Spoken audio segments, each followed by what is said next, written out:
Organisation क्या है?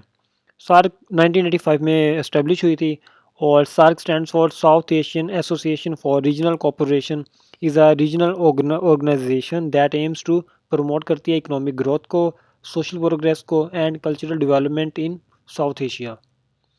Member countries कितने हैं? 8 हैं।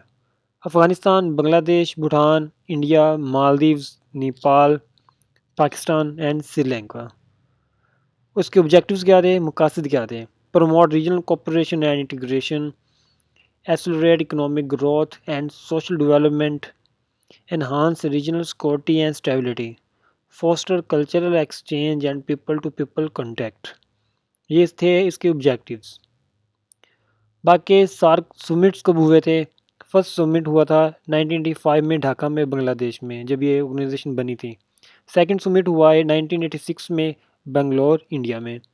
थर्ड समिट हुआ 1987 में खटमंडू नेपाल में, जहाँ पे यहाँ पे इसका हेडक्वार्टर भी खटमंडू में ही है। 18 समिट हुआ था 2014 में, ठीक है, करीबन लगभग 23 साल के बाद। खटमंडू में हुआ था नेपाल में। 19 समिट हुआ 2016 में इस्लामाबाद पाकिस्तान में, और वो कैंसिल हो गया था। 20 समिट हुआ 2022 में, वर्चुअल समिट था ड्यू टू कोविड-19 की वजह से यहाँ पे नहीं किया जा सका था। फिर इंस्टीट्यूशंस कितने हैं सार्क के? वो भी 3 हैं। सार्क सेक्रेटेरिएट खटमंडू नेपाल में है। SAARC regional centres, for example SAARC agriculture centre, SAARC energy centre. And third and last South Asian university, New Delhi India में भी है। फिर सार्क एग्रीमेंट्स हुए थे। SAFTA South Asian free trade agreement हुआ। उसके बाद SAPTA South Asian preferential trade agreement हुआ। सार्क कन्वेंशन हुई, और फिर prevention and combating trafficking in human and children, जो कि अब्यूज़ हुए थे, उन पर इन्होंने बात की थी।